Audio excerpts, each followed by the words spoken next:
All right. So I want to dive into something I saw recently, and it really caught my eye. Okay. And it was this idea that you can make like $1,000 a year in passive income just from a relatively small investment, like $7,580. Yeah. And it's all this stuff that's being thrown around about these mortgage REITs, specifically AGNC Investment and Annaly Capital. Right. And they're boasting these double-digit dividend yields. Yeah. Which sound amazing on the surface, you know? Sure. But I know there's always going to be more to the story. Of course. Especially when those yields look way too good to be true. Right. Yeah, you're right to be cautious. Yeah. There are definitely some important things to kind of unpack here. Okay. I think before we even get into like these specific companies, you know, it's helpful to understand how mortgage REITs or mREITs work in general. Gotcha.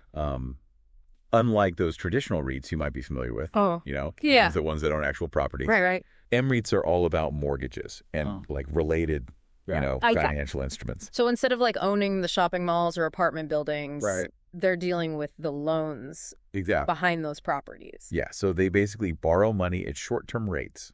Okay. And then use that money to buy up bundles of mortgages, all packaged as mortgage-backed securities. Oh, shit. And then the income. Okay. And ultimately, you know, those dividends that have caught your attention comes from the difference, the spread between the interest they're paying on their loans and the interest they're earning on those mortgages. So it's a little bit like playing the interest rate game, you know? Yeah. Trying to make a profit off that spread. Exactly. But from the articles you've shared, it sounds like that game has gotten a lot tougher. Yeah. Especially for a company like AGNC Investment.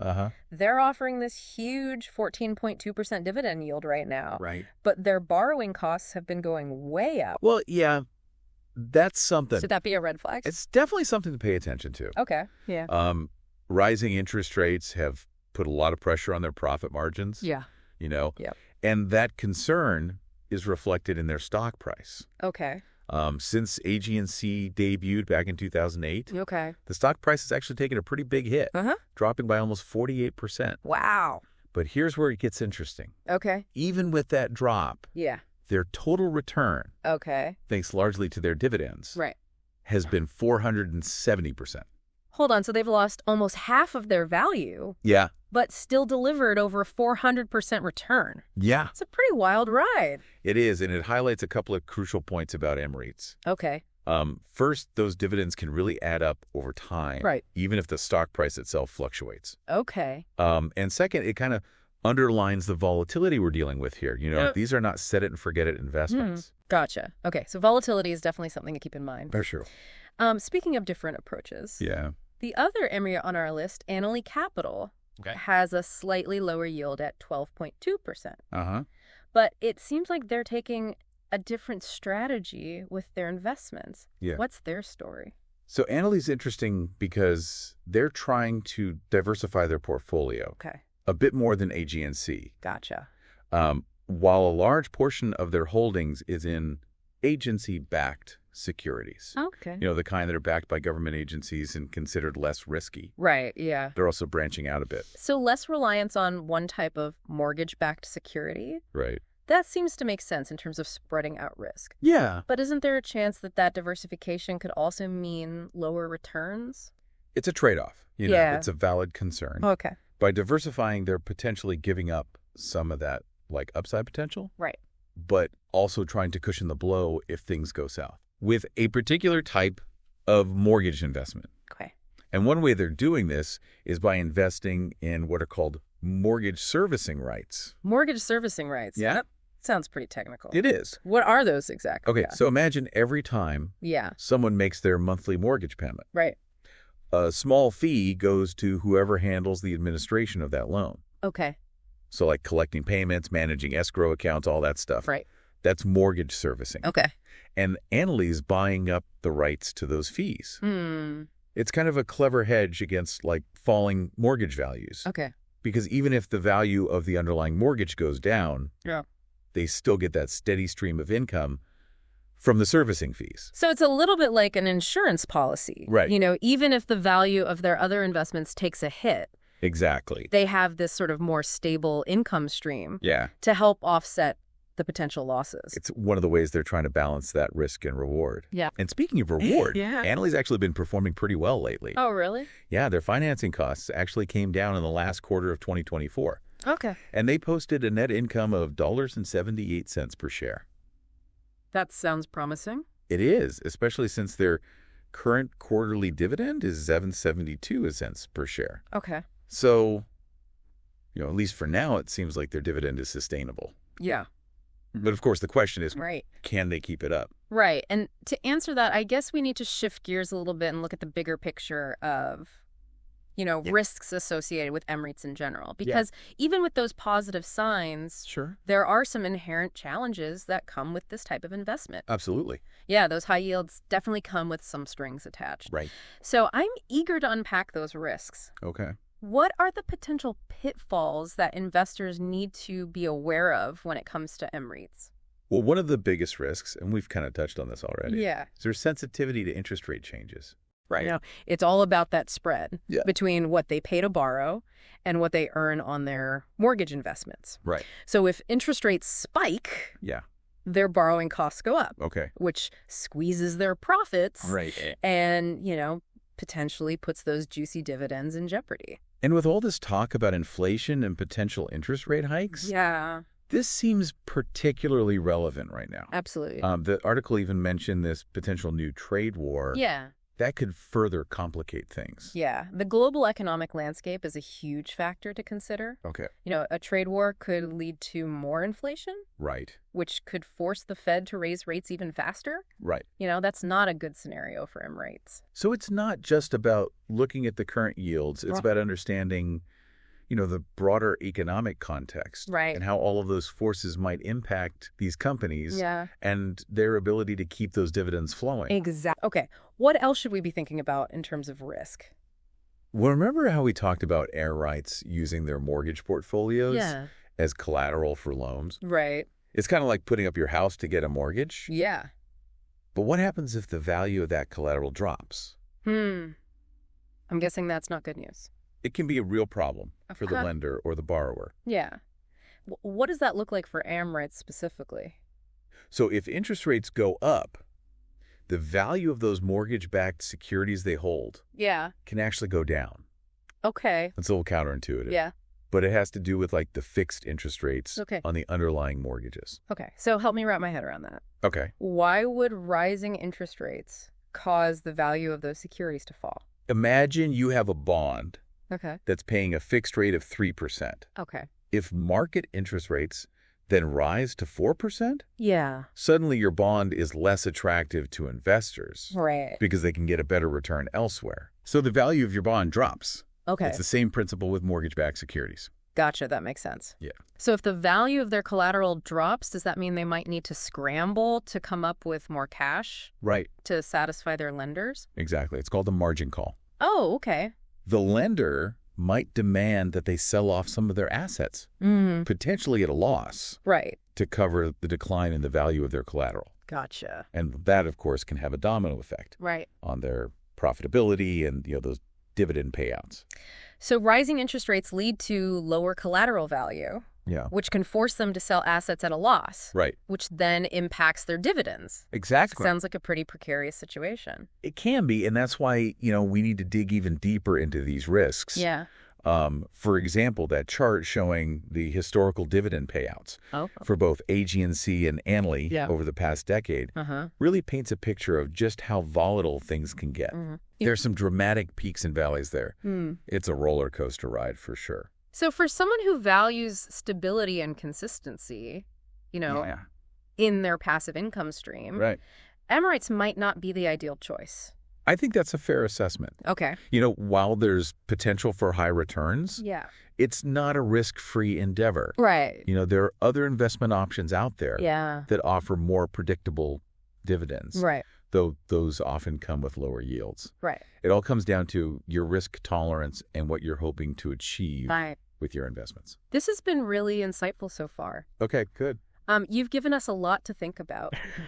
Let's take a quick pause and then come back to explore some other factors investors should consider. That's good. When it comes to mREITs. Okay. Especially in light of this potentially volatile economic climate. Sure. Okay, so we've established that, mREITs come with a unique set of risks, especially in today's, economic environment. Right. But the articles you shared didn't completely dismiss them as an investment option. No. It sounds like there are some scenarios where they could still make sense, for certain investors. That's right.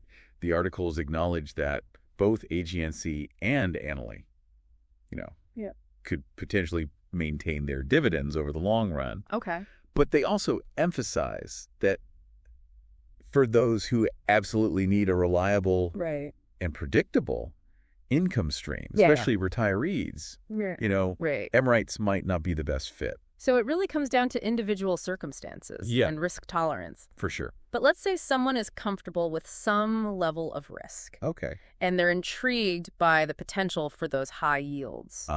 What other factors should they consider before diving into the world of mREITs? Well, there are a few key things I always recommend people kind of look into. Okay. First and foremost, understanding the current and projected interest rate environment is absolutely crucial. So really digging into those economic forecasts and, the Federal Reserve's statements to kind of get a sense of where interest rates are heading. Exactly. But it's not just about the overall direction, is it? No. The pace of change is just as important. Okay. If rates rise gradually, companies like AGNC and Annaly might be able to adjust their portfolios and their strategies to mitigate the impact. Yeah. But if there's like a sudden spike, like we've seen recently, that's when things could get messy. Makes sense. So think long term. Right. But also be prepared for some potential short-term volatility. Yeah. What else should investors be paying attention to? Another important factor is the specific mREITs portfolio composition. Okay. As we discussed, Annaly is taking a more diversified approach. Yeah. Compared to AGNC. Yeah. They're not putting all their eggs in one basket, so to speak. Yeah. Right. Spreading their risk across different types of mortgage-backed securities and even venturing into those mortgage servicing rights. Right. But how does someone assess whether that diversification strategy is actually effective? Well, you'd want to look at the track record of their investments. Okay. Have they been successful in managing risk? Yeah. And generating consistent returns through different economic cycles? Right. You can usually find this information in their annual reports and other financial filings. So doing your due diligence on the company's history and their investment strategy is key. Absolutely. What about the broader economic picture? How does that factor into the equation? Right. Well, remember that trade war we mentioned earlier? Yeah. Global economic conditions can have a huge impact on interest rates. Right. And the housing market, both of which directly affect mREITs. Yeah. So you want to keep a close eye on things like inflation. Okay. Economic growth projections. Yeah. And geopolitical events that could create ripple effects in the market. Okay, let me recap just to make sure I've got this straight. Sure. So before even thinking about investing in a mREIT, you need to, 1, deep dive into interest rate projections, looking at both the direction and the pace of potential changes. Right. 2, look closely at the mREITs portfolio and how they're managing risk through diversification. Okay. And 3, keep a close eye on the overall economic climate, both domestically and globally, for any potential red flags or opportunities. For sure. Anything else we should add to that checklist? I think those are the big 3. Okay. But there's also the question of individual risk tolerance. Right. Investing in mREITs inherently carries more risk than, say, putting your money in a low-yield savings account or a CD. Right. It's all about understanding your comfort level with potential fluctuations in your investment. Right. Balancing that against the potential for those high returns. Yeah. Exactly. Some people thrive on that roller coaster ride. Yeah. And are willing to stomach those ups and downs. Right. Others prefer a smoother, more predictable ride. Yeah. Even if it means sacrificing some potential gains. Yeah. Sure. There's no right or wrong answer. Yeah. It's about aligning your investments with your personal financial goals. Right. And temperament. It's interesting that the articles didn't offer any specific advice on when might be a good time to buy mREITs. I noticed that too. Yeah. And it kind of highlights the fact that timing the market perfectly is incredibly difficult, even for experienced investors. So if someone is interested in exploring mREITs, it sounds like the focus should be on long-term strategy. Absolutely. Rather than trying to time the market perfectly. Yeah. It's about identifying quality companies with solid track records, understanding the risks involved, and making informed decisions based on, your own financial goals and risk tolerance. Don't get caught up in chasing short-term gains. Yeah. Or trying to predict the market's every move. This leads to another question that's been on my mind. Okay. The articles primarily focus on AGNC and Annaly. Yeah. Because of their high yields. Right. But I imagine there are other mREITs out there that might be worth considering. Oh, there are definitely others. Okay. And depending on, your risk tolerance and investment objectives, yeah, some of those might be a better fit than AGNC or Annaly. Okay, so if someone's intrigued by this whole mREIT concept, but isn't sure where to start, how do they go about researching and identifying other potential companies? Well, there's some great online resources that provide detailed information on mREITs, including, their portfolios, their financial performance, their dividend histories. Okay. Websites like Seeking Alpha and REIT.com are good places to start. Gotcha. And of course, you can always consult with a financial advisor who specializes in REITs. So even if those sky-high yields are tempting, it sounds like it's essential to broaden your research. Absolutely. Not just fixate on a couple of companies. Diversification is your friend. Right. Not just within your mREIT holdings, but also within your overall investment portfolio. Right. Don't put all your eggs in one basket. Yeah. Whether that's mREIT stocks, bonds, or any other asset class. Great advice. This has been incredibly helpful. I'm glad. We've covered a lot of ground from understanding the basics of how mREITs operate to assessing their risks and rewards in the context of today's economic climate. For sure. We've also emphasized the importance of research due diligence and aligning your investment strategy with your personal financial goals and risk tolerance. Exactly. And perhaps most importantly, we've stressed the need for self-awareness when it comes to investing. Absolutely. Understanding your own comfort level with risk and potential fluctuations is key to making sound decisions. Couldn't agree more. There's no one-size-fits-all approach to investing. Right. And REITs are no exception. Okay, let's take another quick pause. Okay. When we come back, I want to delve into some additional factors to consider when evaluating mREITs. Sure. Specifically focusing on those aspects that often get overlooked. Okay, sounds good. We've talked about interest rates and diversification and economic conditions, all, crucial factors when considering mREITs. Right. What other aspects do you think investors often overlook in their due diligence? Well, one thing that often gets lost in the shuffle is the management team. Okay. Remember, these are complex businesses that require navigating, interest rate fluctuations and market dynamics and all that. Right. So you're not just investing in numbers on a balance sheet. Right. You're investing in the people making the decisions. So it's not just about crunching financial data. It's about assessing the competence and the strategy of those at the helm. Exactly. What should people be looking for when evaluating the management team? Well, look at their track record. Okay. Have they successfully steered the company through previous economic cycles? Do they have a clear and well-articulated investment strategy? Right. And just as importantly, how do they communicate with shareholders? Okay. Transparency is key, especially in a sector as potentially volatile as mREITs. That makes a lot of sense. Investors need to feel confident that the people managing their money have a solid plan. Right. And are upfront about the risks involved. Exactly. You want a management team that's not just focused on chasing those high yields, but also on building a sustainable business for the long term.